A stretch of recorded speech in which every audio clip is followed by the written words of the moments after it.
Bismillahirrahmanirrahim. Alhamdulillahi rabbil alamin. Wassalatu wassalamu ala al-mab'uthi rahmatan lil alamin. Nabiyina Muhammad wa ala alihi wa sahbihi wa man tabi'akum bi ihsanin ila yaumiddin, amma ba'd.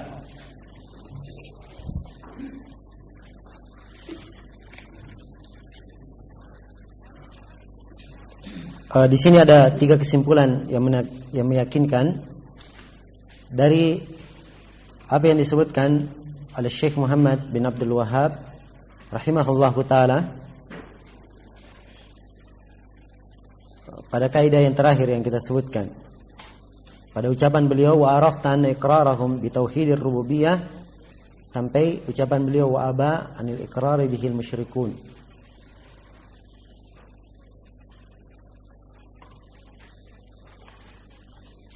Di sini ada 3 perkara yang meyakinkan. Yang pertama, bahwa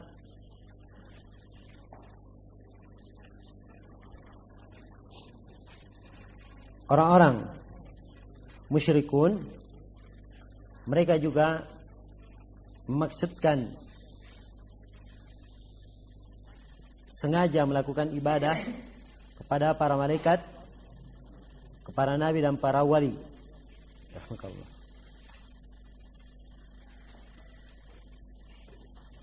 Iya. Ini meyakinkan terjadi pada mereka. Dan tidak mungkin diingkari. Dan itu keadaan orang-orang Arab di masa sebelum diutusnya Rasulullah sallallahu alaihi wasallam. Kemudian yang kedua, dari hal yang meyakinkan di sini bahwa mereka memaksudkan kepada malaikat, para nabi dan para wali itu maksudnya adalah supaya mendekatkan mereka kepada Allah Subhanahu wa taala. Mereka menghendaki syafaat darinya. Ini yang kedua. Kemudian yang ketiga, juga di antara hal yang meyakinkan bahwa Rasulullah sallallahu alaihi wasallam tetap memerangi mereka, menghalalkan darah mereka dan harta mereka. Ya. Dan kesimpulannya sebagaimana yang telah kita sebutkan, bahwasanya orang yang melakukan seluruh hal ini memaksudkan kepada para malaikat apapun alasannya, walaupun dia katakan ingin taqarrub, mereka ini dekat di sisi Allah, kita harapkan mereka memberi syafaat, seluruh hal tersebut terhitung sebagai bentuk kesyirikan. Iya. Kemudian kata Syekh Muhammad bin Abdul Wahhab rahimahullahu taala, "Wa hadha at-tauhid huwa ma'na qaulika la ilaha illallah." Dan tauhid ini itu adalah makna, itu penggunaannya bermakna ibadah. Iya. Jadi yang diinginkan dengan makna ilah adalah makna ibadah di kalangan mereka, orang-orang musyrikin. Apakah yang diibadah itu adalah seorang malaikat, atau nabiyan, seorang nabi, atau waliyan, seorang wali, atau syajaratan, sebuah pohon, atau qabran, kuburan, atau jinnian, atau jin. Lam yuridu anna al-ilaha huwal khaliqur raziqul mudabbir. Dan mereka tidak menghendaki dengan makna ilah itu, bukan yang mereka inginkan dengan makna ilah bermakna al-khaliq, pencipta, ar-raziq, pemberi rezeki, al-mudabbir, pengatur segala perkara. Bukan itu yang diinginkan dengan makna ilah. Kenapa? Li'annakum ya'lamuna anna dzalika lillahi wahdah kama qaddamtu laka. Karena mereka mengetahui bahwa hal tersebut seluruhnya hanya milik Allah satu-satunya, sebagaimana yang telah saya sampaikan kepadamu. Maksudnya apa yang telah lalu. Iya. Di sini lagi-lagi penekanan dari Syekh bahwasanya kaum musyrikin di dalam memahami makna ilah, ilah yang diinginkan bukan bermakna yang mencipta, yang memberi rezeki, yang mengatur perkara atau yang menghidupkan, mematikan. Bukan itu makna ilah. Yang mereka inginkan dengan makna ilah adalah yang dimaksudkan dalam perkara-perkara itu, dalam ibadah, dalam tawakal, dalam roja, perantara, dan sebagainya. Itu yang mereka inginkan dengan makna ilah di kalangan orang Arab waktu itu, kaum musyrikin waktu itu. Iya, ini akan lebih diterangkan oleh beliau. Kata beliau, wa inna ma ya'nuna bil ilah ma ya'ni bihi ma ya'ni al musyrikuna fi zamanina bilafdhi sayyid. Sungguhnya yang diinginkan dengan makna ilah oleh orang-orang musyrikin Arab di zaman Nabi itu adalah apa yang diinginkan oleh musyrikin di zaman ini dengan kata as-sayyid. Iya. As-sayyid arti asalnya penggunaan orang Arab itu bermakna yang berkuasa, yang ditaati di tengah kaumnya. Ya, as-sayyid yang mengatur perkara, pengaturan seluruhnya kembali kepadanya. Itu as-sayyid namanya. Ini pengertian secara bahasa. Tapi di sini Syekh Muhammad bin Abdul Wahab menyebutkan kalimat sayyid dalam definisinya siapa? Definisi siapa yang disebut? Orang musyrikin di mana?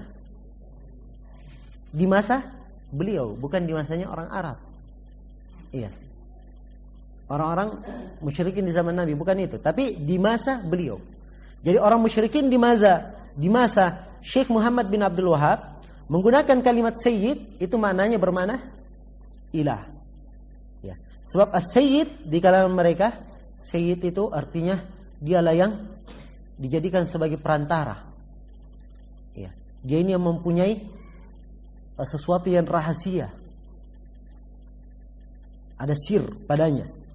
Dimaksudkan dalamnya ibadah. Diharapkan dia memberi syafaat di sisi Allah. Itu as-sayyid di kalangan musyrikin di masa Syekh Muhammad bin Abdul Wahab.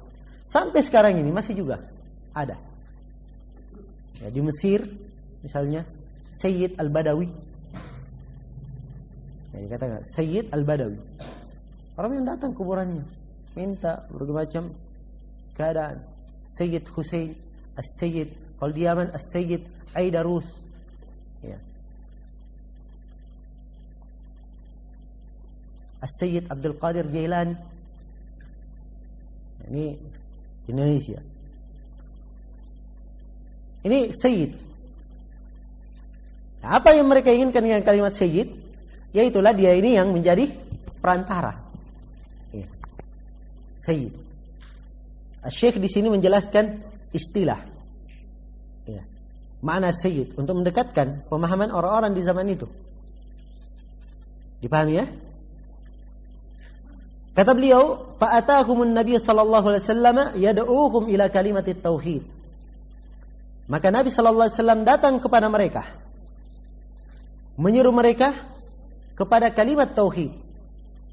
Wa hiya la ilaha illallah. Yaitu kalimat la ilaha illallah. Iya. Jadi mereka sudah paham makna apa itu ilah. Orang musyrikin paham maknanya ilah itu apa.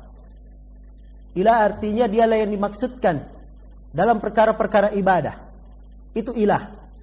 Artinya segala harapan, permohonan pertolongan, ketergantungan, semuanya hanya milik Allah Subhanahu wa taala. Maka begitu Nabi sallallahu alaihi wasallam rahmatullah menyerukan la ilaha illallah, ya mereka paham maknanya. Dipahami? Paham maknanya. Karena itu Syekh di sini berkata, "Fa'atakumun nabiy yad'uuhum ila kalimatit tauhid." Nabi datang kepada kaum musyrikin mendakwakan kepada mereka kalimat tauhid, yaitu kalimat la ilaha illallah. Wal muradu min hadhil kalimah ma'naha la mujarradu lafdhiha. Yang diinginkan dari kalimat ini adalah maknanya, bukan sekedar lafadznya saja. Tapi yang diinginkan adalah maknanya. Iya. Wal kuffarul juhal ya'lamuna muradan Nabi sallallahu alaihi wasallam bihadhil kalimah. Dan orang-orang kafir yang jahil ini, sini jahil artinya mereka itu tidak membaca. Nah, tidak bisa membaca. Itu jahil maknanya. Atau jahil bermakna mereka adalah ahli jahiliyah, orang-orang jahiliyah. Orang-orang kafir juhal ini ya'lamuna, mereka mengetahui anna muradan nabi bihadhil kalimah, bahwa yang diinginkan oleh Nabi dengan kalimat tauhid ini, kalimat la ilaha illallah, wa ifradullah bit ta'alluq. Yang diinginkan oleh Nabi dengan kalimat la ilaha illallah adalah menyendirikan Allah dalam ketergantungan. Wal kufri bima yu'badu min dunillah, dan kafir terhadap segala yang disembah selain dari Allah. Wal bara'ati minhu, dan berlepas diri dari segala yang disembah selain Allah. Ini pemahamannya kaum musyrikin terhadap kalimat la ilaha illallah. Jadi begitu disebut kalimat la ilaha illallah, mereka paham apa arti kalimat ini, apa maknanya. Maknanya mereka harus menyendirikan Allah dalam ketergantungan.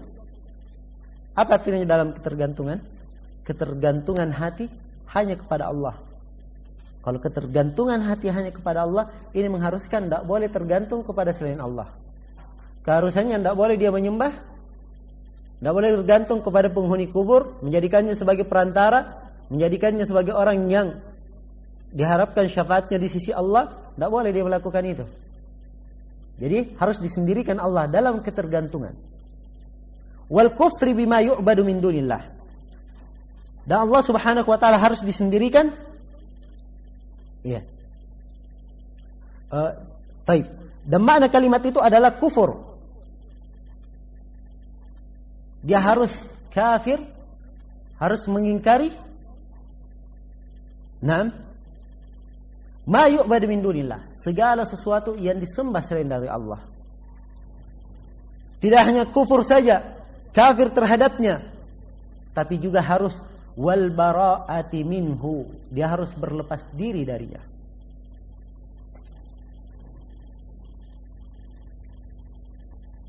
Baik. Jadi bacanya wal kufru bima yu'badu min dunillah wal bara'atu minhu. Ini masuk ke dalam khabar semuanya, ma'tuf kepada ifradu.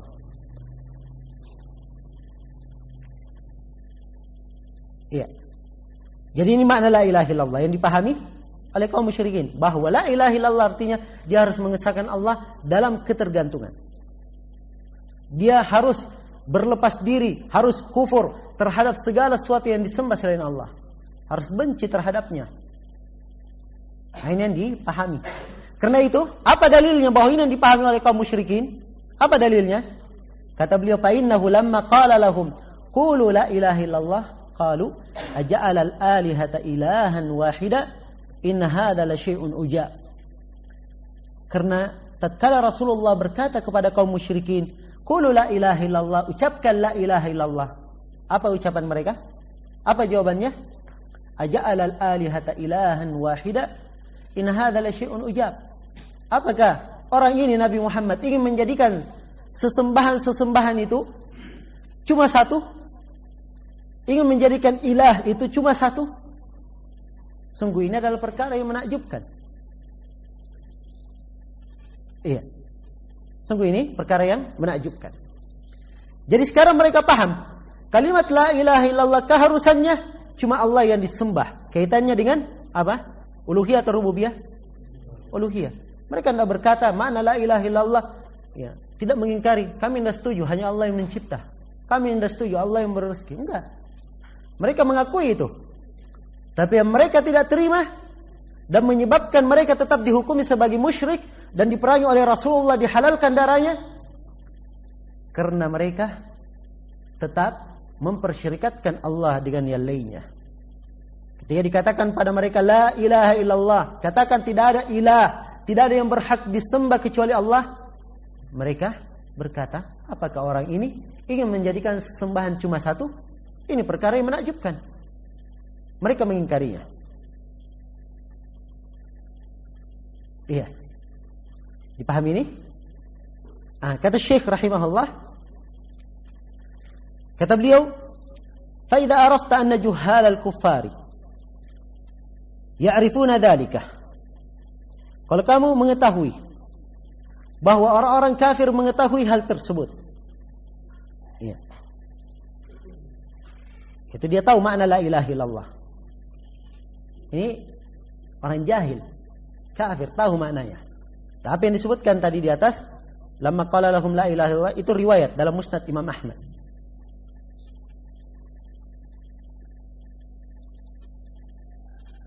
Demikian jawaban mereka ketika disuruhkan kepada mereka untuk mengucapkan la ilaha illallah. Fa idza arafta anna juhal al-kuffar ya'rifuna dzalika. Kalau kamu tahu bahwa orang-orang jahil kuffar mengetahui hal tersebut, fal ajabu mimman yadda'i al-islam wa huwa la ya'rifu min tafsir hadhihi al-kalimah ma arafahu juhalul kuffar. Maka yang menakjubkan adalah orang yang mengaku Islam tetapi dia tidak mengetahui apa penafsiran kalimat ini. Apa makna kalimat ini? Dia tidak tahu makna kalimat itu seperti pengetahuannya orang-orang kafir. Jadi orang kafir ketika dikatakan pada mereka ucapkan la ilaha illallah, mereka mengerti apa konsekuensi kalimat ini. Kalau dikatakan la ilaha illallah, keharusannya mereka hanya beribadah kepada Allah, berdoa hanya kepada Allah. Mereka harus berlepas diri dari segala sembahan yang mereka sembah, apakah itu dijadikan sebagai perantara atau mereka berdoa kepada para malaikat atau kepada pepohonan, kepada batuan dan lain-lainnya. Ya, mereka yakin dan mereka sangat paham bahwa konsekuensi dari kalimat la ilaha illallah ini dia harus meninggalkan seluruh hal itu.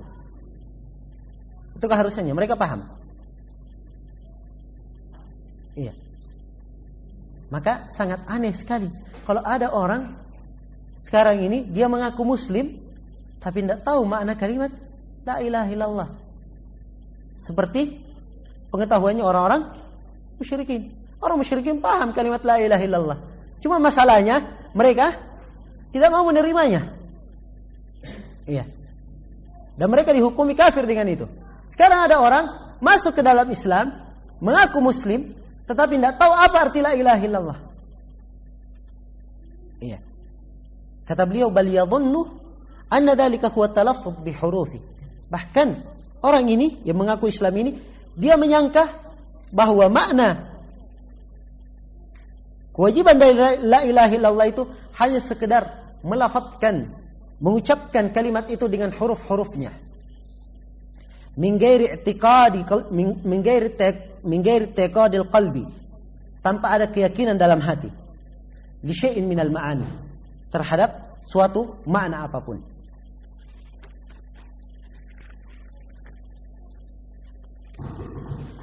Iya. Kata beliau, wal hadiku minhum yadhunnu, dan orang yang hadik, yang pintar di antara mereka, yadhunnu, dia menyangka, anna ma'naha, bahwa makna la ilaha illallah la yakhluqu, la yarzuqu illallah, la yudabbirul amra illallah.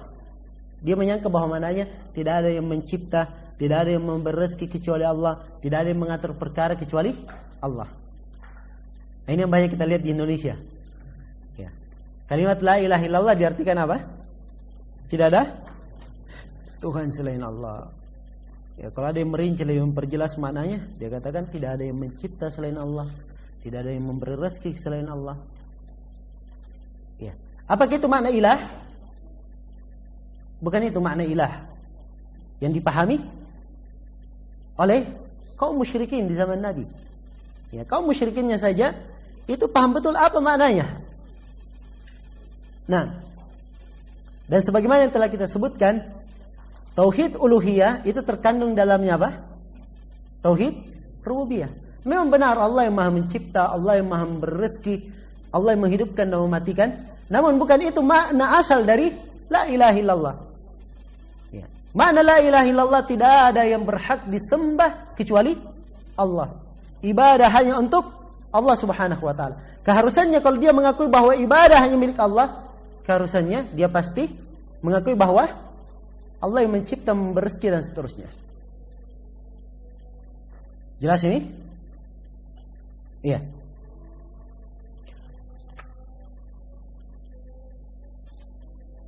Kemudian kata beliau, fala khaira fi rajulin, maka tidak ada kebaikan pada seseorang.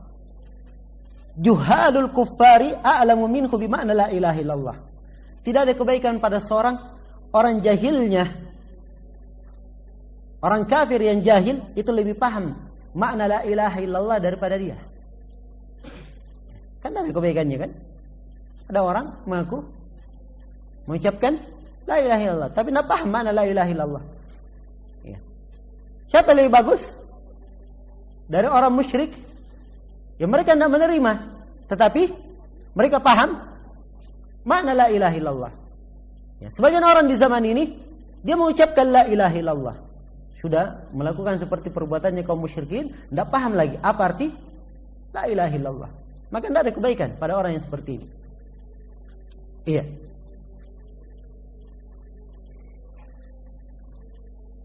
Nah, dari sini semua, dari ucapan beliau wahadat tauhid sampai akhir yang kita baca, di sini kaidah yang berikutnya. Yaitu kaidahnya bahwa makna la ilaha illallah maknanya adalah apa? La ma'budah bihaqqin illallah. Ya. Walaysa al-muradu biha tauhid ar-rububiyah. Ifradullahi bi af'ali. Naam. Lau kanat kadzalika la aqarra biha al-musyrikun. Andai kata itu makna la ilaha illallah, maknanya tauhid rububiyah, maka kaum musyrikun sudah mengakui. Tidak ada lagi dong perselisihan antara Nabi dan kaum musyrikin. Iya. Dan dari sini juga kita mengetahui bahwa mengucapkan kalimat la ilaha illallah itu seseorang harus mengetahui apa maknanya. Harus mengilmui apa arti kalimat la ilaha illallah. Jangan dia mengucapkan kalimat la ilaha illallah dan dia tidak tahu apa makna kalimat itu. La ilaha illallah terdiri dari 4 kalimat. La ada la nafiyah lil jins, menafikan segala jenis. Ilah artinya al-ma'bud, yang disembah. Dia sebagai khabar la, sebagai isim la. Dalam penggunaan bahasa Arab harus ada khabarnya. Harus ada khabarnya. Dan khabarnya tidak disebutkan karena sudah dimaklumi. Apa takdirnya? Adalah la ma'budah haqqun atau la ma'budah bihaqqin. Itu takdirnya. Dan ini dimaklumi sudah. Sebab dalam Al-Quran dikatakan dzalika bi anna Allaha huwal haqq. Hal tersebut karena Allah dialah yang maha hak. Karena itu makna la ilaha illallah adalah tidak ada yang berhak disembah, yang berhak diibadahi selain dari Allah. Illa adalah istithna. Ya. Dan Allah Subhanahu wa taala adalah mustathna. Terkandung di sini 2 rukun. Dalam la ilaha illallah terkandung 2 rukun. Rukun yang pertama adalah an-nafyu, penafian. Dia harus menafikan, meniadakan segala sembahan selain dari Allah. Dia harus berlepas diri dari segala sembahan selain dari Allah.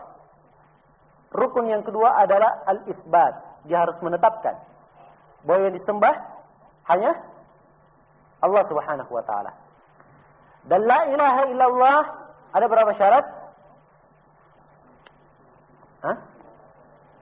Ada 7 syarat. Ya, sebagian para ulama menambah syarat ke-8. Terkumpul dalam satu bait syair. Ilmun yaqinun wa ikhlasun wa sidqu kama mahabbatin wal inqiyadi wal qubuli laha. Syarat la ilaha illallah adalah al-ilm pertama. Dia harus mengilmui apa makna la ilaha illallah. Lawan dari ilmu apa? Al-jahl. Jadi enggak boleh dia jahil terhadap makna la ilaha illallah.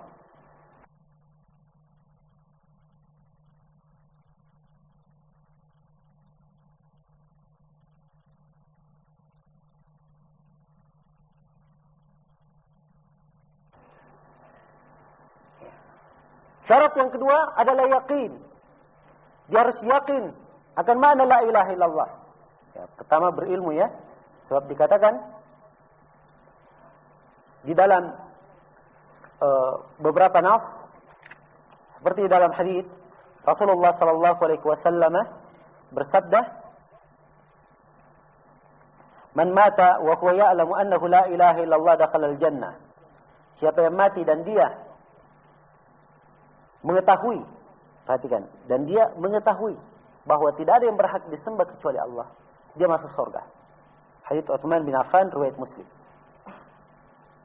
Disyaratkan al-ilm. Dia mengetahui arti kalimat tersebut. Kemudian syarat yang kedua adalah yakin. Dia harus yakin terhadap kalimat itu. Ma'na la ilaha illallah. Apa lawan yakin? Asyak, ragu. Tidak boleh dia ragu. Karena itu Nabi SAW bersabda, ya, dalam sebuah hadits yang diriwayatkan oleh Imam Muslim, kata beliau, "Asyhadu an la ilaha illallah wa anni Rasulullah. La yalqa Allah bihima abdun ghaira syakin illa dakhala al-jannah." Saya bersaksi tidak ada yang berhak disembah kecuali Allah. Tidaklah seorang hamba menghadap kepada Allah dengan membawa kalimat ini tidak dalam keadaan tidak ragu, kecuali dia pasti masuk surga. Disyaratkan harus yakin. Yang ketiga adalah ikhlas. Apa lawan dari ikhlas? Hah? Apa? Ar-riya. Ya. Dia ikhlas dalam mengucapkannya, atau bisa masuk dalam bentuk syirik. Sebab riya juga terbagi dua. Ada riya akbar dan ada riya afdal. Nah, dia mengucapkan la ilaha illallah ikhlas karena Allah. Kemudian yang keempat adalah as-sidq. Apa artinya sidq? Jujur dia mengucapkannya. Lawannya apa? Dusta. Tidak boleh dia berdusta. Kemudian syarat yang kelima adalah al-mahabbah. Dia harus cinta terhadap kalimat la ilaha illallah. Cinta kepada orang yang mengucapkan la ilaha illallah. Cinta kepada orang yang membela la ilaha illallah. Al-mahabbah. Lawan mahabbah apa? Al-bughd, benci. Kemudian syarat yang keenam, al-inqiyad. Dia terikat dengan kalimat itu. Tidak boleh dia merasa lepas. Hendaknya kehidupannya terikat dengan kalimat la ilaha illallah. Kemudian syarat yang ketujuh adalah al-qabul. Dia menerima la ilaha illallah tersebut, tidak boleh dia tolak. Iya. Harus menerima maknanya, konsekuensinya di dalam kalimat tersebut. Dan ada yang menambah syarat yang ke-8. Ada yang menambah wazida thaminuha wa huwa al-kufranu minka bima siwal ilahi minal asya'i qad uliha. Dan ada yang menambah yang ke-8, yaitu kamu kafir dari segala sesuatu yang disembah selain dari Allah. Ya. Namun ini masuk sebenarnya ke dalam syarat-syarat sebelumnya. Ya, namun sebagian para ulama menjadikannya syarat yang ke-8 karena ada kaitannya. Atau butuh perhatian khusus pada syarat ke-8 itu. Iya.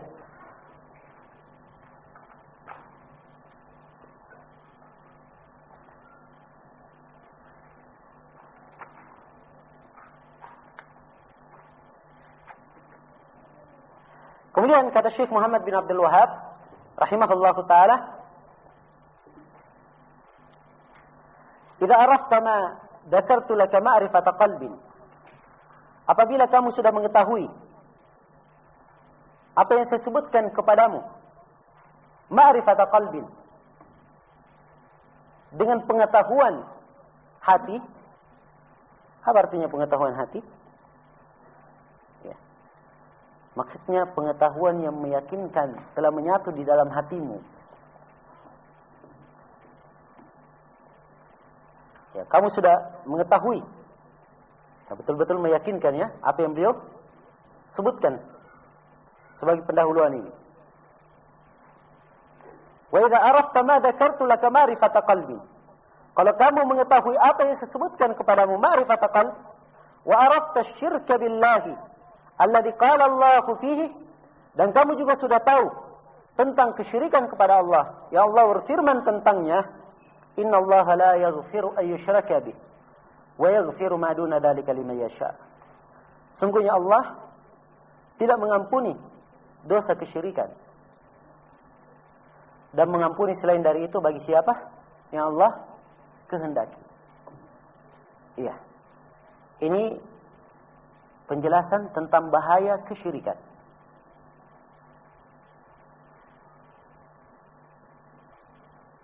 Beliau terangkan di sini bahaya kesyirikan.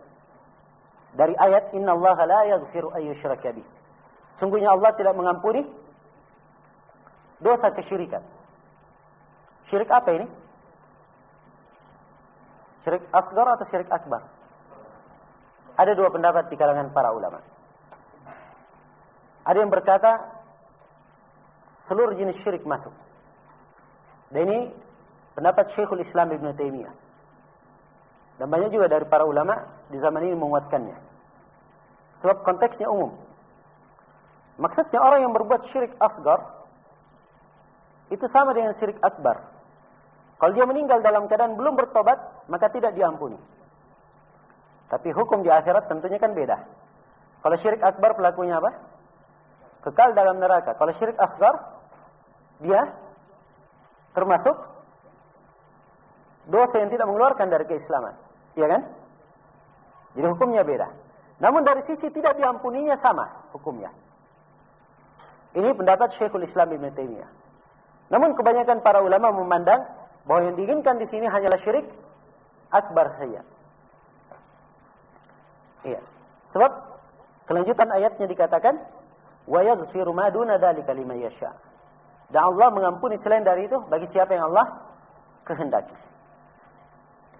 Nah, ya, sampai sekarang ini walaupun banyak dari masyayikh yang menguatkan salah satu dari dua pendapat.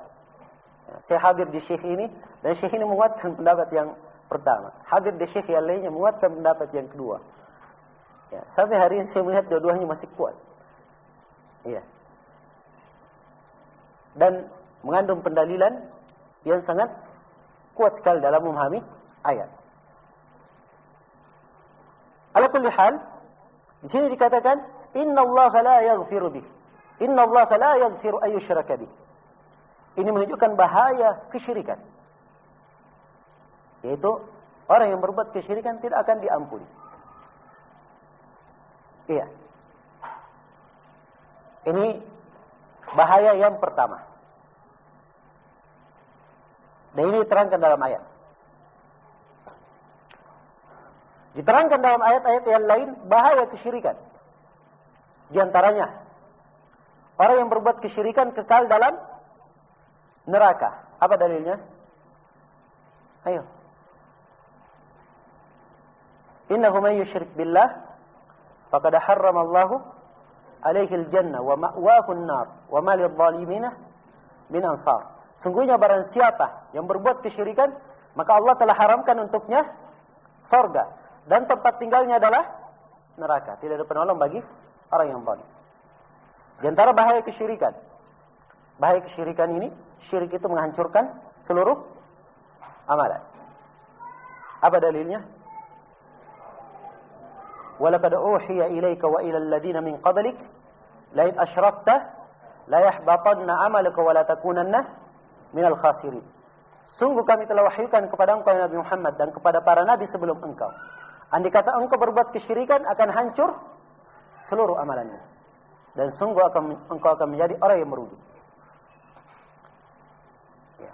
Ayat yang semisal dengannya di surah Al-An'am. Disebutkan para nabi, sejumlah nabi. 18 nabi disebut. Beserta keutamaan mereka. Kemudian Allah berfirman, "Walau asyraku lahabita anhum ma kanu ya'malun." Andai kata mereka ini berbuat kesyirikan, niscaya akan hancur amalannya. Iya. Orang yang berbuat kesyirikan, amalannya kelak di kemudian hari diibaratkan dalam Al-Quran, wa qadimna ila ma amilu min amalin faj'alnahu haba'an mansura. Dan kami hadapi amalan yang mereka lakukan, lalu kami jadikan debu yang berterbangan. Orang yang berbuat kesyirikan, itu artinya dia membinasakan dirinya sendiri. Iya. Allah Subhanahu wa taala berfirman, "Wa may yusyrik billahi faka'annama kharra minas sama'i fatakhtafuhu at-tayr aw tahwi bihi ar-rihu fi makanin sahiq." Dan barang siapa yang berbuat kesyirikan, seakan-akan dia jatuh dari langit, kemudian disambar oleh burung atau dihempaskan ke tempat yang sangat jauh. Ini artinya dia membinasakan dirinya sendiri. Dan kesyirikan mengancam alam dengan kebinasaan. Apa dalilnya? Allah Subhanahu wa taala berfirman, "Wa qalu ittakhadha ar-rahmanu walada. Laqad ji'tum syai'an idda. Takadu as-samawati yatafattarna minhu wa tanshaqqu al-ardu wa takhirru al-jibalu hadda an da'u lir-rahmani walada." Mereka berkata Allah membuat anak. Ya. Laqad ji'tum syai'an idda. Sungguh kalian telah membawa satu perkara yang sangat mungkar. Takadu as-samawati yatafattarna minhu. Hampir saja langit meleleh karenanya. Ini hampir binasa turun karena itu. Wa tanshaqqul ardu. Bumi hampir terbelah karena itu. Wa takhirrul jibalu hadda. Dan gunung hampir runtuh karenanya. Anda'u lirrahmani walada. Mereka mengatakan bahwa Allah Ar-Rahman memiliki anak. Ini diantara sejumlah adillah menunjukkan akan bahaya kesyirikan. Maka Syekh di sini menjelaskan, kalau kamu sudah tahu, ya, apa yang telah disebutkan itu dari berbagai perkara, ya, sudah berlalu bersama kita qawaid bahwa kaum musyrikin mereka mengikrar tauhid apa? Rububiyah, dan mereka sangat paham arti kalimat la ilaha illallah. Dan kesyirikan mereka ini bersamaan dengan pemahaman mereka terhadap kalimat la ilaha illallah, dan bersamaan dengan mereka mengetahui, ya, dan mengakui tauhid rububiyah. Juga Nabi sallallahu alaihi wasallam masih tetap memerangi mereka dan menghalalkan darahnya. Kalau kamu tahu ini, kemudian kamu tahu lagi bahaya kesyirikan yang disebutkan oleh Allah dalam firman-Nya. Kemudian setelah itu beliau katakan, wa arafta dinallahi alladzi arsala bihi ar-rusul. Dan juga kamu tahu agama Allah yang Allah mengutus para rasul dengannya, min awalihim ila akhirihim, dari awalnya sampai akhirnya, alladzi la yaqbalu Allahu min ahadin dinan siwahu, yang Allah tidak menerima agama lain selain dari agama Islam. Apa agamanya para rasul itu?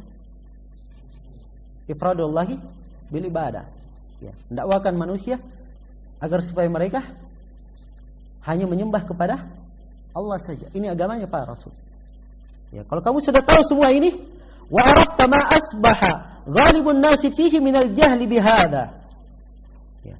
Kemudian kamu tahu bagaimana keadaan manusia sekarang yang berubah, mereka sangat jahil, tidak mengetahui tentang ini.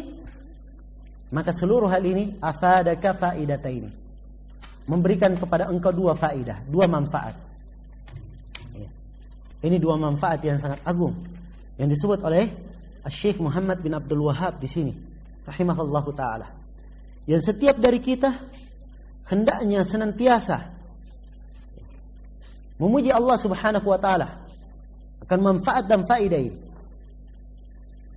Yang pertama kata beliau, al-ula, faedah yang pertama, al-farahu bi fadlillahi wa rahmatuhu, atau al-farahu bi fadlillahi wa rahmatihi. Kamu bergembira dengan keutamaan Allah dan bergembira dengan rahmatnya. Kama qala Allah Ta'ala, sebagaimana firman Allah Ta'ala, qul bifadlillahi wa birahmatihi fabidzalika falyafrahu huwa khairun mimma yajma'un. Ketahuilah, katakanlah, dengan keutamaan Allah dan dengan rahmatnya, maka dengan itulah engkau atau kalian bergembira. Sesungguhnya hal tersebut lebih baik daripada apa yang mereka telah kumpulkan. Disebutkan oleh Ibnu Jarir rahimahullahu ta'ala dalam tafsirnya, nukilan dari Ibnu Abbas, dari Al-Hasan Al-Basri dan lainnya, ada yang menafsirkan keutamaan Allah, fadl Allah dalam nas ayat, ada yang menafsirkannya dengan keislaman, ada yang menafsirkan rahmat dengan Al-Quran. Iya.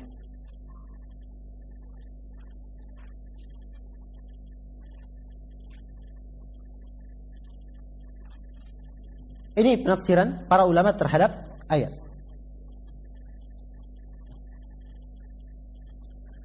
Dan bergembira dengan keutamaan Allah dan dengan rahmatnya, ini adalah puncak segala kebaikan. Karena itu kata Ibnu Al-Qayyim rahimahullahu ta'ala, la syai'a ahaqqu an yafraha al-abdu bihi min fadlillahi wa rahmatih. Tidak ada suatu apapun yang lebih berhak, yang lebih pantas seorang hamba itu bergembira dengannya. Tidak ada yang lebih pantas seorang hamba bergembira dengannya dari keutamaan Allah dan rahmatnya. Kata beliau, وَذَلِكَ خَيْرٌ مِنْ كُلِّ مَا يَجْمَعَ النَّاسُ مِنْ أَعْرَاضِ الدُّنْيَا وَزِينَتِهَا. Dan ini, kegembiraannya ini dengan keutamaan dan rahmat Allah, semuanya itu lebih baik dari apa yang dikumpulkan oleh manusia berupa dunia dan perhiasannya. Iya. Karena itu Ibnu Al-Qayyim rahimahullahu ta'ala berkata dalam dunianya, waj'al fi qalbika maqillataini kilahuma min khasyatir rahmani bakiyatani. Kata beliau, law syaa rabbuka kunta aidan mithlahum al-qalbu baina asabi'ir rahmani. Jadikanlah pada hatimu ada dua makillah, dua perkara, yaitulah bergembira dengan keutamaan Allah dan bergembira dengan rahmatnya. Kedua perkara ini senantiasa kedua matamu itu menangis karenanya, bergembira dengannya, terharu karena Allah memberikan kepadamu hal tersebut. Andai kata Rabbmu menginginkan kamu juga seperti mereka, dan hati itu berada di antara jari-jari Allah subhanahu wa ta'ala. Iya. Maka kalau kita mengingat hal ini, memperhatikan bagaimana keadaan kaum musyrikin, kemudian kita memahami makna la ilaha illallah dengan makna yang benar, kemudian kita lihat keadaan manusia yang sangat banyak di antara mereka yang jahil akan makna la ilaha illallah, bahkan melakukan pembatal-pembatal la ilaha illallah, maka harusnya kita bersyukur kepada Allah subhanahu wa ta'ala dan bergembira dengan rahmat dan keutamaan Allah subhanahu wa ta'ala. Iya. Dan kalau Allah berkehendak, kita juga seperti mereka. Karena itu hendaknya kita bersyukur akan nikmat dan karunia Allah yang sangat besar ini kepada kita semua. Kemudian kata beliau, faedah yang kedua, wa afadaka aidan al-khawful azim. Dan ini juga memberikan faedah kepadamu akan rasa takut yang besar. Iya. Perhatikan bagaimana orang-orang jatuh di dalam kesyirikan. Kembali hal-hal yang ada di masa Rasulullah sallallahu alaihi wasallam terulang oleh mereka, bahkan kesyirikannya lebih dahsyat dan lebih besar daripada kesyirikan kaum musyrikin di zaman Rasulullah sallallahu alaihi wasallam.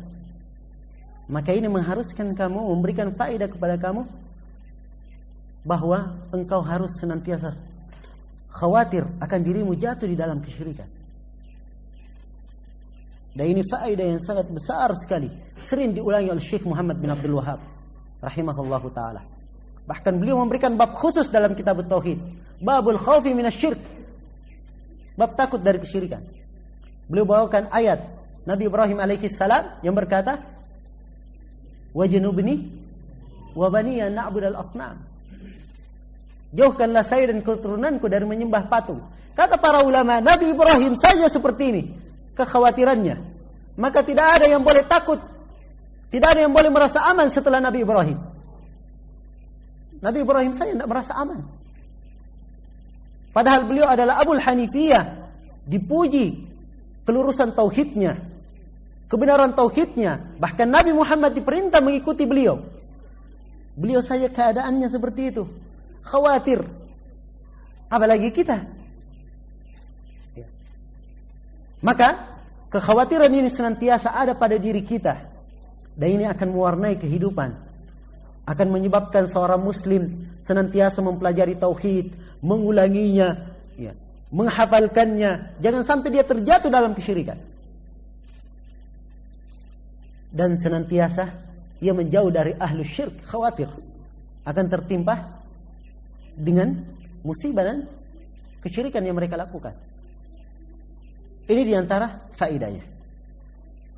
Baik. Dan ini bisa sebagai kaidah, sebagaimana yang telah kita sebutkan, sebab Syekh Muhammad bin Abdul Wahab sendiri telah menjadikan itu bab khusus. Di antara kaidah di sini di muqaddimah yang kita petik adalah seorang muslim harus takut dari kesyirikan. Bagaimana rasa takutnya ini? Jadi kaidahnya berbunyi al-khawfu minasy-syirk, takut dari kesyirikan. Wa hadzal khawfu la yatimmu illa bi ma'rifati at-tauhid wa ma yuqabiluhu minasy-syirk. Dan rasa takut ini tidak sempurna dia dikatakan takut dari kesyirikan kecuali kalau dia mengenal hakikat tauhid dan mengenal lawannya, yaitu apa? Kesyirikan. Iya.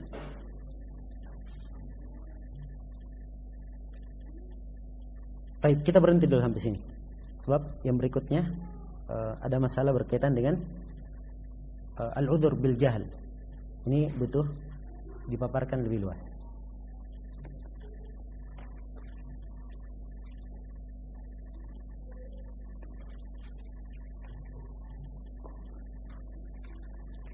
Setelah Isya ya kita sambung insyaallah taala.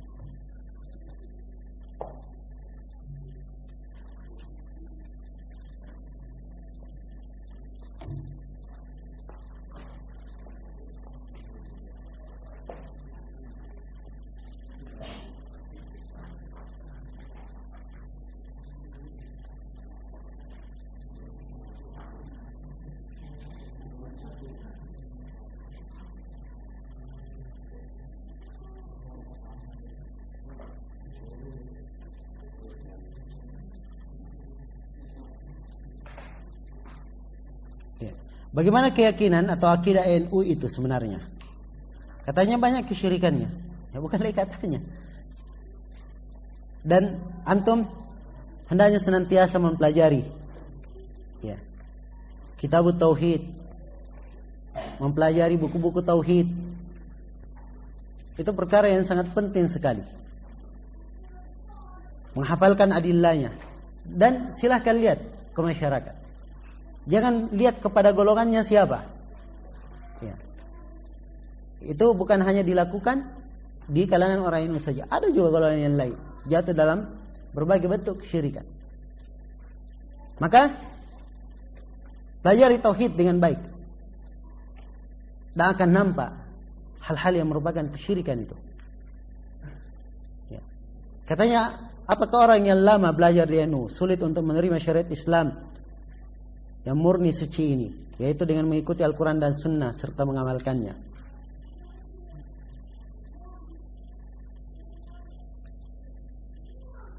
Kebiasaan itu memang seseorang butuh merubahnya dan berlepas diri darinya. Tapi kalau dia benar tauhidnya, kebiasaannya itu akan dia tinggalkan, walaupun dengan perlahan-lahan. Dan di sini juga ada satu faedah penting, disebutkan oleh Syekh Muhammad bin Abdul Wahab dalam Kitab Tauhid, ketika menjelaskan hadits Abu Waqid Al-Laythi.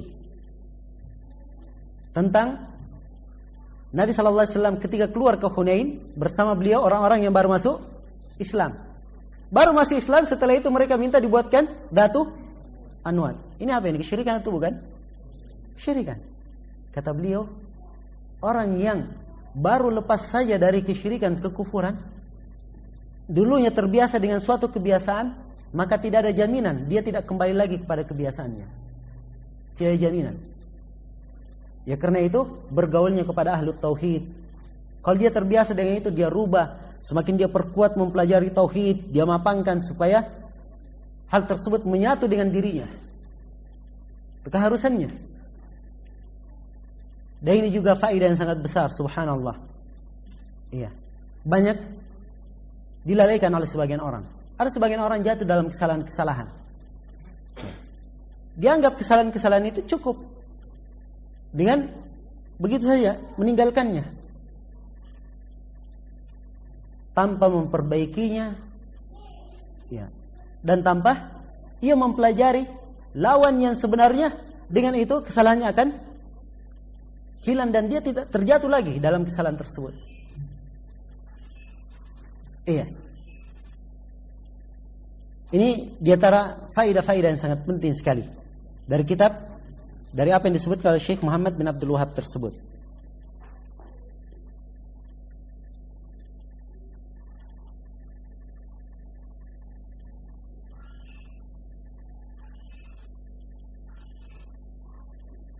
Mana yang lebih baik? Kita belajar Al-Quran, tahfidz Al-Quran pada seorang ustadz yang berpaham NU dengan alasan belajar makhraj hurufnya yang baik, daripada belajar pada seorang ustadz sururi salafi yang kurang baik makhrajnya. Gimana caranya ada sururi salafi? Ya. Sururi itu tidak pernah kawin dengan salafi. Ya. Tidak pernah disifatkan dengan itu. Sururi. Nah, Sururi adalah pengikut Muhammad bin Surur. Ya. Bukan dia punya organisasi atau jemaah tersendiri, namun pemikirannya dan gerakan-gerakannya memang diwarnai dengan itu. Dan dia sendiri ketika datang berkunjung ke Yaman, berjumpa dengan Syekh Mukbil, dia mengakui kami ini jamaah. Ya, dia akui sendiri bahwa mereka hizbi. Ya. Ciri umum pemahamannya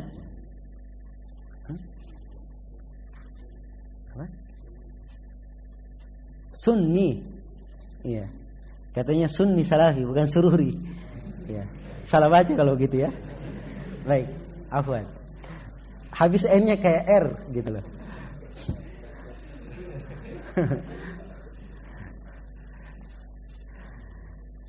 Ya, baik, sudah lanjut Sururi, saya lanjut sedikit. Ciri umum pemikiran Sururiyah merendahkan para ulama. Ya. Molok-moloknya sebagai ulama yang tidak mengerti realita fiqhul waqi'. Ulama pemerintah. Nah, kemudian diantara ciri umum lainnya menyibukkan syabab dengan fiqhul waqi'. Ya. Sibuk melacak keadaan saja. Kemudian itharah terhadap hukam, sering melakukan kritikan terhadap penguasa. Nah, ini diantara ciri-ciri umum mereka. Dan orang yang membela mereka, orang yang berjalan dengan mereka, setelah jelas siapa mereka, itu terhitung dari mereka. Iya.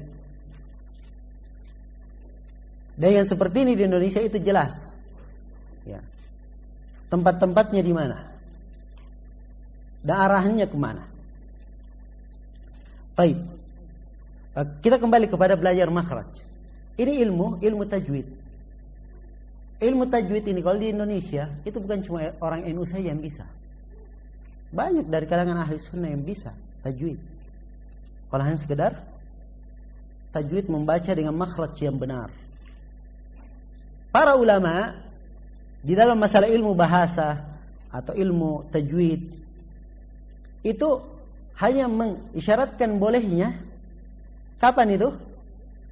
Kalau di tempat tersebut memang tidak ada yang mengajarkan ilmu itu kecuali ahlul bidah ini. Tidak ada yang punya ilmu itu. Dan ini tidak terjadi. Ya. Karena itu, kalau misalnya ada salafi sunni makhrajnya kurang bagus, maka banyak salafi sunni yang lainnya makhrajnya bagus. Kenapa nggak belajar kepada mereka? Iya. Dan sebagian orang di Indonesia ini menyangka makhraj itu bagus kalau dia pandai melakukan. Ya, melakukan itu lain. Makhraj itu lain pula. Iya.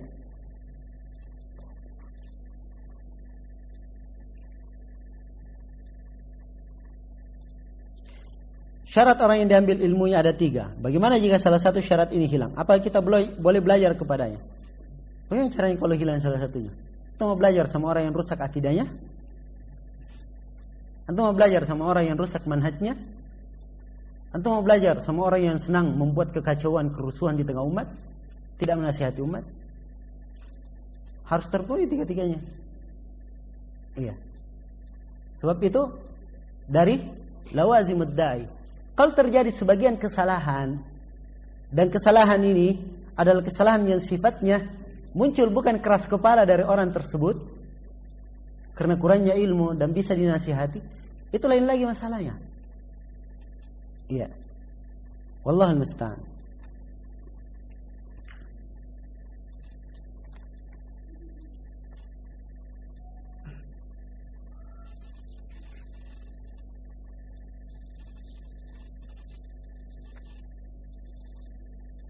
Tolong jelaskan bagaimana hikmah dalam menasihati orang tua yang adatnya keras dalam membela keyakinannya, yang beliau berdasarkan pendapat keumuman manusia di daerah ana. Dan juga adat orang tua tidak mau diajari oleh orang yang muda. Ya. Mengajarkan sesuatu itu enggak harus langsung duduk resmi. Ya. Bapak saya ajarin begini. Ya. Enggak harus resmi begitu. Mungkin dengan gaya santai atau gaya bertanya kepadanya. Ya. Kadang seperti itu. Namanya orang tua, itu prinsipnya saya lebih banyak makan garam daripada kamu. Ya. Itu prinsipnya di mana-mana. Kamu kemarin masih ingusan. Ya. Karena saya lagi kamu lahir. Sekarang kamu mengajari saya. Ya. Maka orang tua butuh disampaikan kepadanya dengan cara yang benar. Ya. Misalnya bilang, Pak, Bapak kan ngajarin kita supaya menjadi orang Islam. Iya kan? Islam itu harus nggak ikut Al-Quran dan Sunnah, Pak? Ya pasti dia bilang, iya harus ikut Al-Quran dan Sunnah. Terus ini ada hadits begini, Pak. Coba Bapak lihat bunyinya. Hadits ini. Bawakan hadits yang menyelisih keyakinannya. Kira-kira apa pemahamannya? Masuk sedikit-sedikit. Tapi jangan nadanya menggurui, menjatuhkan orang tua. Ini bapak memang salah seperti ini. Ya nggak mau terima bapaknya. Dengan lemah lembut. Ya. Bagikan orang naik tangga itu setahap demi setahap. Mau naik rumah tidak ada tangga, bisa jatuh nanti. Ya. Ala kulli hal ini metode kadang seseorang mampu melakukannya. Kadang pembawaan dari dirinya sendiri. Dia punya tabiat, ya pandai mendekati, pandai memahamkan. Ada orang yang seperti ini tabiatnya, dan ada bisa dipelajari. Ya, dan ini yang paling lengkap tentunya. Kalau kita melihat dalam nas-nas Al-Quran dan Sunnah, itu nampak hikmah Rasulullah SAW dalam menasihati orang. Muawiyah bin Hakam As-Sulami, salat. Ya. Ada yang bersin. Muawiyah bersin, tidak ada jawab. Dia tanya, kenapa kalian? Sementara sholat, dia bicara. Dia tegur, kenapa kalian? Maka saking ruwetnya para sahabat pukulkan pahanya. Ya. Ia pun semakin khawatir dengan keadaan itu. Ya. Selesai sholat, maka dia khawatir Rasulullah SAW akan marah kepadanya. Tapi Nabi SAW, Muawiyah bin Hakam As-Sulami beliau berkata, wallahi saya pernah melihat seorang guru yang lebih baik daripada beliau. Ya. saya tidak dimarahi, tidak pula dipelototi mata. Ya, beliau hanya tersenyum dan beliau berkata, sungguhnya salat ini, masjid ini bukan untuk hal-hal yang seperti itu. Ya. Lihat hikmahnya Rasulullah SAW. Ada seorang sahabat Arabi masuk masjid langsung kencing di sudut masjid. Ya, para sahabat tertanam dalam dirinya mengingkari yang mungkar dan mensucikan masjid, langsung mereka tegur tanpa berpikir panjang. Ya. Maka Nabi melarang, jangan, biarkan. Ini hikmah beliau terhadap orang jahil. Sebab ini orang kalau dilarang, ya, mungkin sementara kencing, beda ya kalau belum keluar dan sudah keluar. Ya. Kalau sudah keluar tiba-tiba ditahan, bisa penyakit bagi dia. Maka dilarang supaya jangan sampai terjadi sesuatu yang lebih jelek. Kemudian kemungkinan kedua, kalau dia dilarang, mungkin dia panik, dia lari, akhirnya kencingnya bukan di situ saja jatuhnya, jatuh ke tempat yang lain semakin besar. Orang harus pandai melihat hikmah dalam menyampaikan. Perhatikan ketika Umamah bin Uthal ditangkap, kemudian diikat di masjid. Nabi SAW, ya, hari pertama biarkan dia masuk Islam, bertanya ingin masuk Islam, dia tetap menolak. Ya, Nabi hanya memperlakukan dia dengan baik. Hari berikutnya ditanya, dia masih tetap kelihatannya tidak mau, maka Nabi berkata, lepaskan dia. Sudah, kamu sekarang bebas. Ya, mau pergi silahkan. Ini akhlaknya beliau. Keluar dia, Umamah. Ya, ternyata bukan pulang, tapi pergi mandi. Kemudian setelah itu dia datang. Lalu berucap asyhadu an la ilaha illallah wa annaka rasulullah. Ini pengaruh sekali dalam dakwah. Karena itu kalau antum lihat dakwah Asy-Syaikh bin Baz, Asy-Syaikh Ibnu Utsaimin, Asy-Syaikh Muqbil, ini orang-orang yang punya hikmah yang sangat besar dalam berdakwah. Nah, wallahul musta'an.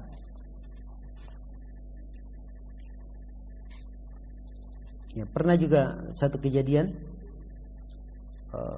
waktu itu Mahat lagi bangun WC umum. Yang kerja orang-orang umum, orang luar. Ya biasalah orang-orang Yaman itu biasa makan qat. Ya, daunan begitu dikumpul, dipinya seakan-akan orang sakit. Ya kayak rokok begitu. Kalau sudah makan itu kadang ada yang kecanduan. Nah, ya santri-santri lewat dipelototi mata semua orang itu. Ya, benci kan melihat orang yang makan seperti itu. Ya terus terang aja, termasuk saya waktu itu. Ya. Maka pada sore hari itu, saya ada beberapa pertanyaan, saya tanyakan ke Syekh. Biasanya Syekh keluar waktu sore.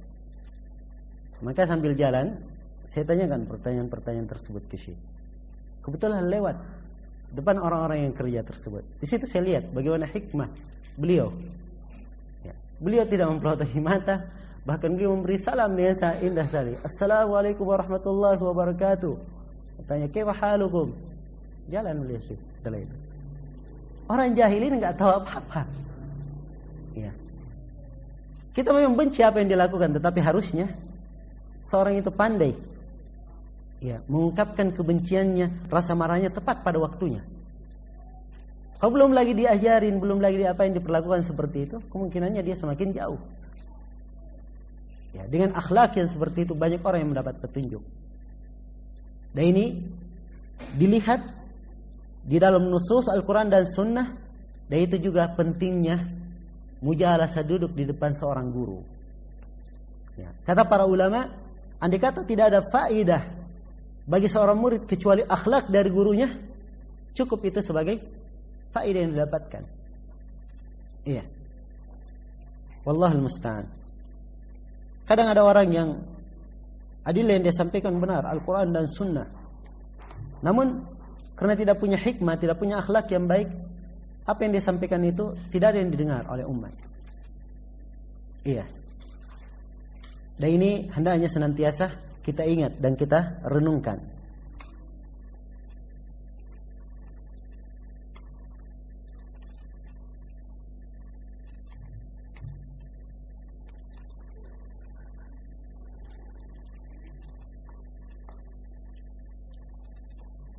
Apa benar ayat ini menunjukkan bahwa jalan kebenaran itu hanya satu dan jalan-jalan kesesatan itu banyak? Wa anna hadza sirati mustaqiman fattabi'uhu wa la tattabi'us subul. Di mana sisi pendalilannya? Sisi pendalilannya wa anna hadza sirati, dan sungguhnya ini jalanku. Sirat di situ dengan kalimat tunggal, satu jalan. Menunjukkan bahwa jalan yang benar itu cuman satu. Kemudian Allah berfirman wala tattabi'us subul, jangan ikuti jalan-jalan lain, jalan yang menyimpang tentunya. Jalan yang menyimpang ini disebut dengan as-subul, banyak jalannya. Dipahami? Itu sisi pendalilan dari ayat.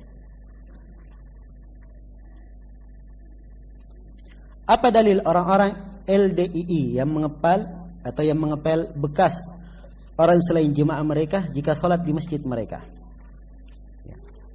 Asalnya, asal pemikiran mereka bid'ahnya di dalam masalah bai'at, masalah imamah, dan di dalam masalah imarah.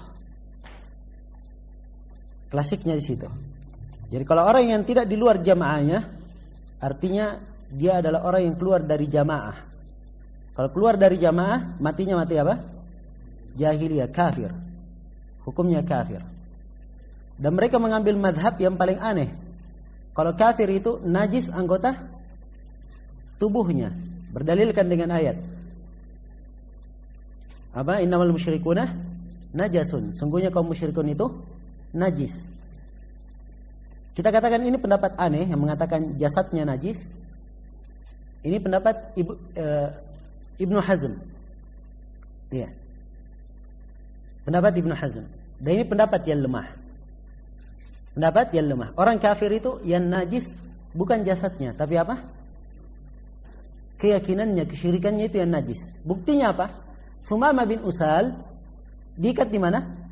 Dalam masjid. Waktu itu masih kafir. Andai kata najis, tidak mungkin diikat dalam masjid. Ya kan? Ya. Jadi asal kenapa seperti itu harus ditahu dulu dari mana. Ya, kenapa muncul sampai ke situ.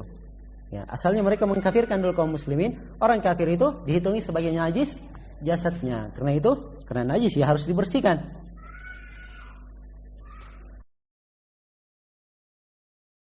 Dia sah sebagai penguasa, atau kalau penguasa meminta supaya dibeat dengan diambil sumpah langsung, maka dia lakukan hal tersebut kalau dia meminta, atau dia kirim kepada yang mewakili.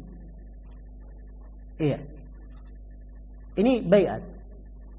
Sebab arti dari baiat, ia terikat dengan penguasa, taat kepadanya dalam perkara yang ma'ruf, dan mendoakan kebaikan untuk penguasa. Itu baiat untuknya.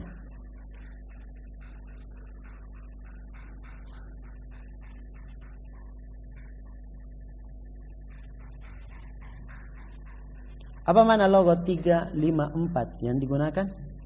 LDI. Nggak tahu saya. Saya coba dilihat buku-buku yang menjelaskan tentang itu. Kelihatannya saya punya ceramah satu kaset berkaitan dengan kesesatan LDI. Cuman yang saya ambil hanya pokok-pokok penyimpangannya dari sisi akidah dan nusus adillah. Sebab orang yang menulis tentang kesesatan Islam jamaah itu cuma memberikan kabar-kabar saja, berita-berita. Ya dari berita itu, ya orang Muslim benci dengan berita-berita tersebut. Tapi mengembalikan seorang dalam usul penyimpangan itu jauh penting. Karena itu seorang Sunni Salafi itu harus kenal usul ahli sunnah. Dia paham usul ahli sunnah, dia berpegang teguh dengannya. Dan dia harus paham usulnya ahlul bid'ah, supaya jangan terjatuh dalam usul ahlul bid'ah tersebut. Di antara usul LDI kesesatannya dalam masalah jamaah, dalam masalah imarah, dalam masalah imamah. Ya, dan bercabang darinya kesalahan-kesalahan lain. Bercabang darinya kesalahan-kesalahan lain. Nah, demikian caranya mengembalikan usul. Dan ini seorang harus melatih dirinya semenjak dini untuk mampu seperti itu. Harus mengerti usul ahli sunnah, masalah ingin kembali kemana, muncul penyimpangan baru. Ini penyimpangannya dasarnya karena dia berada di asal dari usul ahlul bidah. Iya. Ada tiap kali penyimpangan pasti dia bisa keluarkan. Ini usulnya begini. Orang ini salahnya dari sisi ini. Itu penting. Pentingnya apa? supaya seorang pandai mendudukkan kesalahan dengan perincian yang bagus dan jelas. Iya.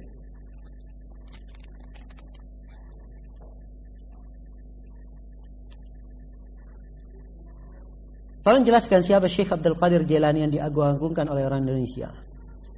Dari manakah dia? Apakah dia ahli sunnah? Sebagian para ulama menyebut bahwa dia sebenarnya itu adalah seorang yang berpemahaman ahli sunnah, tetapi orang-orang melampaui batas terhadapnya. Ada yang menyebutkan bahwa kitab beliau Al-Gunyah itu ada dalil besar yang menunjukkan bahwa beliau adalah ahli sunnah. Nah, wallahu ta'ala alam. Itu disebut oleh Syekh Jamil Zainu, dan ada juga masyayikh yang lain menyebut. Dan saya pernah melihat ada risalah khusus tentang siapakah Abdul Qadir Jailani itu. Ya, waktu itu masuk ke perpustakaan di Yaman dan saya belum sempat baca. Cuman saya ingat saya buka fihrisnya, buka daftar isinya, kelihatannya ada yang mempermasalahkan masalah keyakinannya. Iya. Wallahu ta'ala alam.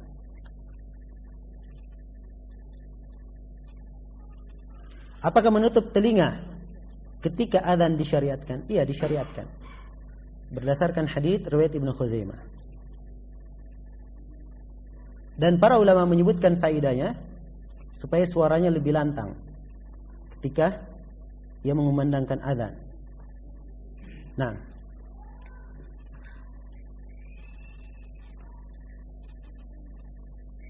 bolehkah meyakini bahwa musim kemarau biasanya tidak hujan? Iya. Kemarau, kalau dilihat dari sisi waqi'iyah, kenyataan, maka itu kebiasaan. Tapi kalau dia yakini kemarau pasti tidak hujan, itu salah namanya. Iya. Sebab belum tentu kemarau itu tidak hujan. Hujan itu siapa yang menurunkan? Allah Subhanahu wa taala. Mau diturunkan di musim apapun, Allah Subhanahu wa taala Maha mampu atas segala sesuatu.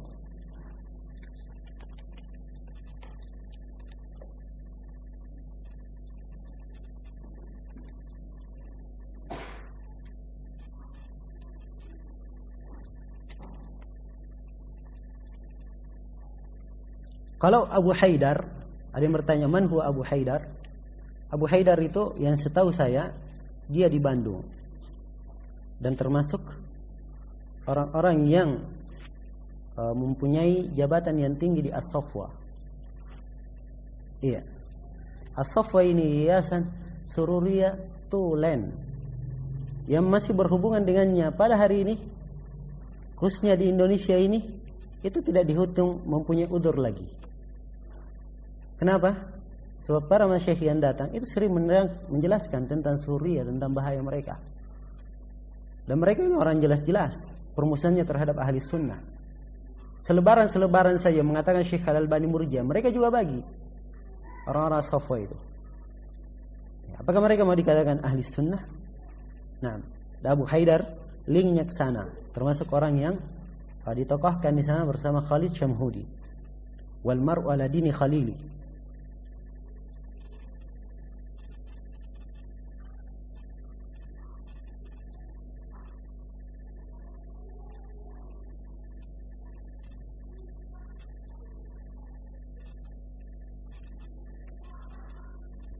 Dan kalau kita lihat buku-buku terjemahan dari Darul Haq, itu banyak dia menerjemah dari Darul Watan, buku-buku Darul Watan.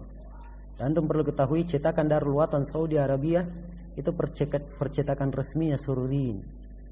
Iya.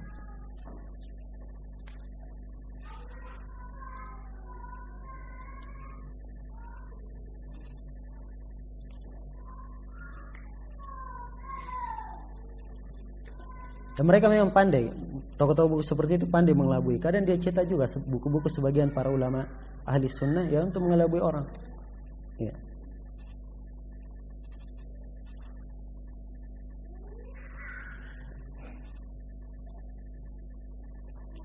Benarkah Yazid Jawas, Ahmad Faiz, Ainur Rafiq benar-benar menerima dana dan manut pada Ihya Turat?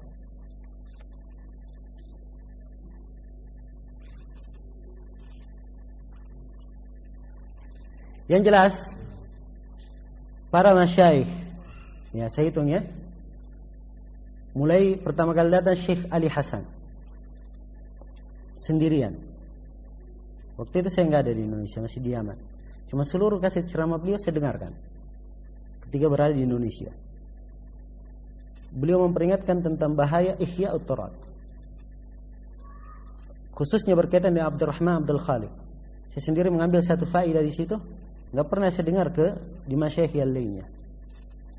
Yaitu Syekh Al-Albani setuju Abdurrahman Abdul Khaliq dikatakan mubtadi oleh Syekh Muqbil. Syekh Muqbil waktu itu pada tahun 96 kalau saya nggak salah, beliau mengadakan ceramah dan saya hadir waktu itu. Judul ceramah beliau Syihabul Khariq di Abdurrahman Abdul Khaliq. Iya. Orang Kuwait yang bertanya. Di antara pertanyaannya, di pertanyaan yang ke-8 begitu terakhir, Syekh Muqbil ditanya, apakah Abdurrahman Abdul Khaliq itu salafi? Apakah Abdurrahman Abdul Khaliq itu mubtadi'? Kata beliau, "Na'am, dia adalah mubtadi'." Tidak ada salafi yang berkata bolehnya masuk parlemen. Tidak ada salafi yang membolehkan demonstrasi. Tidak ada salafi disebutkan kesalahan-kesalahan Abdurrahman Abdul Khaliq. Walhasil kaset itu sampai ke Kuwait, ke tangan Abdurrahman Abdul Khaliq, dan dia sangat tidak setuju sekali dengan isi kaset itu. Karena merasa tidak setuju, dia kirim ke Syekh Al-Albani. Ini cerita Syekh Ali di kaset.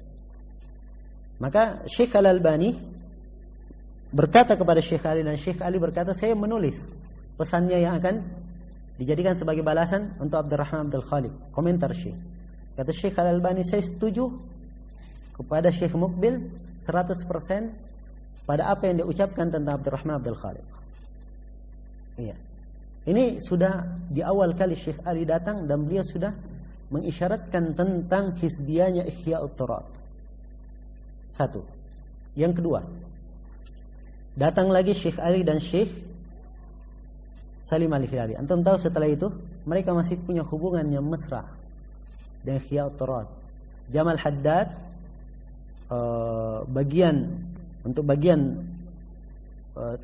Asia Tenggara, staf Ihya'ut Turath untuk bagian Asia Tenggara itu masih beri ceramah di Jamilur Rahman. Ya. Dan masih banyak di antara mereka yang merupakan dai-dai Ihya'ut Turath. Setelah itu datang lagi Syekh Ali dan Syekh Salim Al-Hilali. Keduanya kembali bercerita tentang Ihya'ut Turath. Bahkan disebutkan kisah yang sangat indah sekali. Bagaimana seorang sunni itu kadang dimanfaatkan oleh hizbi. Iya. Namun mereka juga tetap tidak mendengarkannya. Datang lagi untuk kali ketiga, berempat syekh. Sudah masyekh Yordan berempat datang. Dan ini yang kali pertamanya datang berempat di Surabaya. Saya dengar sendiri di kaset ditanya tentang Ihya'ut Turath dan Haramain. Syekh Salim berkata, hadhihi muassasah hizbiyah. Ini muassasah hizbiyah. Apa yang terjadi setelah itu? Di As-Sunnah masih dimuat pengumumannya Ihya'ut Turath, dan mereka masih sampai sekarang merupakan link-linknya Ihya'ut Turath. Untuk Ahmad Faiz, Abu Nida, iya. Kalau Ainar Rafiq katanya dia sudah tidak ada hubungan. Namun pembelaan itu masih ada. Iya. Pembelaan masih ada. Maka yang seperti ini, ikhwani fillah, hizbiyah itu jelas ciri-ciri pada orangnya. Seorang sunni itu tunduk, memuliakan Al-Quran dan Sunnah. Kalau memang hal tersebut menyimpang, dengan besar dada dia akan meninggalkannya. Dengan penuh keridhaan dia meninggalkannya. Namun kecenderungan pada hizbiyah inilah yang tidak baik pada seseorang. Iya, wallahul musta'an.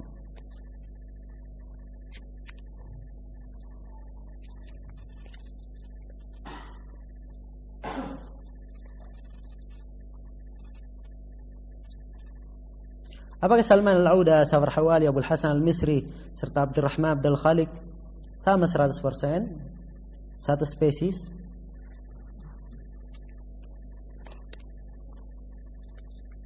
Mereka ini, setiap dari mereka ada pemikiran tersendiri.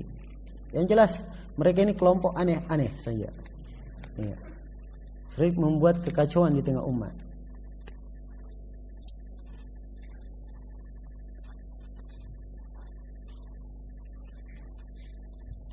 Nanti ya sebagian pertanyaan nanti. Baik, kita cukupkan dulu sampai sini. Insyaallah taala kita lanjutkan setelah Isya. Subhanakallahumma wa bihamdik, asyhadu an la ilaha illa anta, astaghfiruka wa atubu ilaik, walhamdulillahirabbil alamin.